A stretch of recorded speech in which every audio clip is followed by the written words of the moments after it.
आप सभी का स्वागत है मेरे चैनल में। और आज की हमारी टॉपिक है मोलास्क की लार्वी अवस्था, यानी कि हम पढ़ेंगे मोलास्क की लार्वी अवस्था कैसी होती है। तो चलिए देखते हैं मोलास्क की लार्वी अवस्था। तो मोलास्क संघ के प्राणी का जीवन चक्र आमतौर पर एक या दो विशेष प्रकार की लार्वी स्टेज से होकर गुजरती है। ये लार्वा पानी में तैरने वाला और स्वतंत्र रूप से जीवन जीने वाले होते हैं। मोलास्क की लार्वी अवस्थाएं निम्नलिखित है। तो चलिए देखते हैं मोलास्क की लार्वी अवस्था कौन कौन से है। हमारा ट्रोकाफोर लार्वा। तो देखते हैं ट्रोकाफोर लार्वा में क्या क्या होता है। तो ट्रोकाफोर लार्वा एक स्वतंत्र रूप से तैरने वाला यानी फ्री स्विमिंग करने वाला लार्वा होता है, जो कि विशेष मरीन इनवर्टिब्रेट में पाए जाते हैं। विशेषकर एनिलिडा और मोलास्क श्रृंग के जीवों में क्या होते हैं, ट्रोकोफोर लार्वा पाए जाते हैं।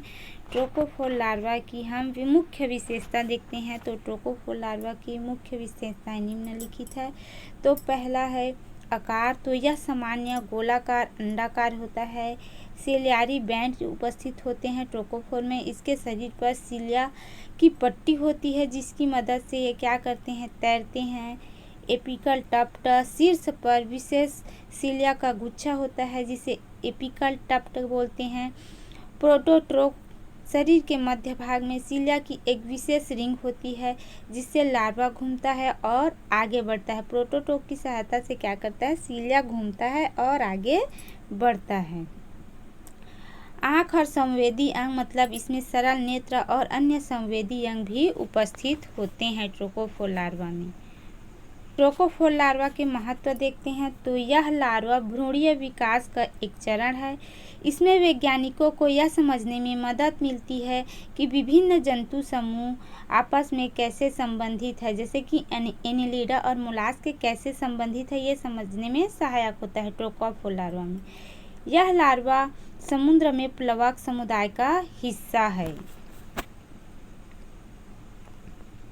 दूसरा है विलिजर लार्वा। तो विलिजर लार्वा समुद्री जीवों मोलास्क के संग, मतलब फैलम मोलास्क में पाए जाने वाला एक विशिष्ट लार्वा है। यह सामान्य गैस्ट्रोपोडा और बाइवाल वर्गों में मिलता है।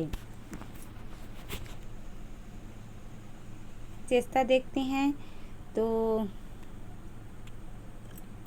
मुख्य विशेषता है ट्रोकाफोर लार्वा से उत्पत्ति, यानी जो वेलिजर लार्वा है उसकी उत्पत्ति कैसी होती है, यानी कि विकास ट्रोकाफोर लार्वा से इसका विकास होता है। वेलिजर लार्वा में बेमल यानी कि उनके शरीर पर वेलम नामक चपटी झिल्लीनुमा संरचना होती है, जिस पर सीलिया होते हैं।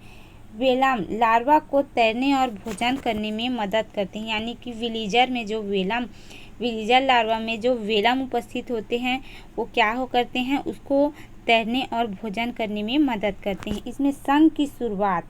इसमें संघ का प्रारंभिक निर्माण दिखाई देता है।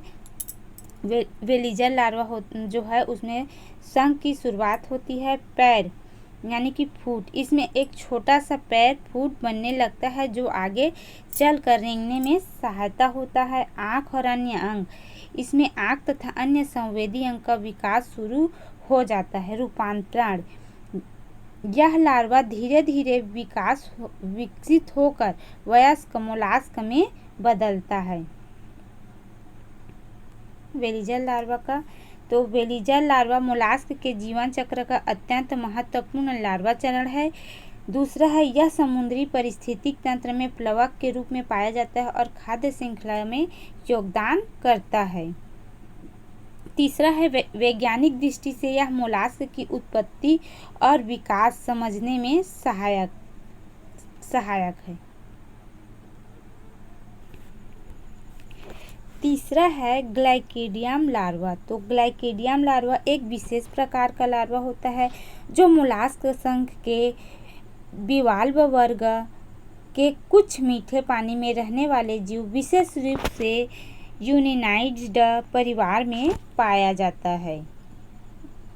दूसरा, यह अन्य सामान्य लार्वा है जैसे ट्रोकोफोर या वेलिजर से भिन्न होता है और परजीवी रूप में जीवन की शुरुआत करता है। ग्लाइकेडियम लार्वा जो है परजीवी जीवन के रूप में अपना क्या करता है, जीवन की शुरुआत करता है। हैं तो इसकी मुख्य विशेषताएं में आकार छोटा, त्रिकोणीय और शंख जैसी संरचना वाला होता है। इसमें खोल के दोनों बल्ब होते हैं। हुक, इसके किनारों पर नुकीले हुक होते हैं जिसकी मदद से यह मछली की गलफड़ों या पंखों से चिपक जाता है। जीवन शैली, यह लार्वा परजीवी होता है और कुछ समय तक मछलियों पर निर्भर रहता है। बाद में यह स्वतंत्र होकर युवा बाइवाल्व में विकसित हो जाता है। विशेषता है ग्लाइकेडियम लार्वा का परजीवी जीवन मोलास्क के अन्य लार्वा से अलग बनता है। यह लार्वा जलधारा में फैलाव और सुरक्षा दोनों में सहायक है। महत्व है इसकी तो विकासीय महत्व यह दर्शाता है कि बाइवाल्व लार्वा के जीवित रहने के लिए परजीवी अनुकूलन विकसित किया। पर्यावरणीय भूमिका, मछलियों के शरीर पर रहते हुए यह उनका नुकसान कर सकता है लेकिन अपने जीवन चक्र को पूरा करने के लिए आवश्यक है। महत्वपूर्ण बिंदु देखते हैं तो सभी मोलास्क में लार्वावस्था नहीं होती है। कुछ प्रत्यक्ष विकास दिखलाते हैं यानी कि डायरेक्ट डेवलपमेंट, विशेष रूप से स्थलीय मोलास्क में। दूसरा है लार्वावस्था जल में फैलाव और वयस्क अवस्था तक विकास के लिए आवश्यक होती है।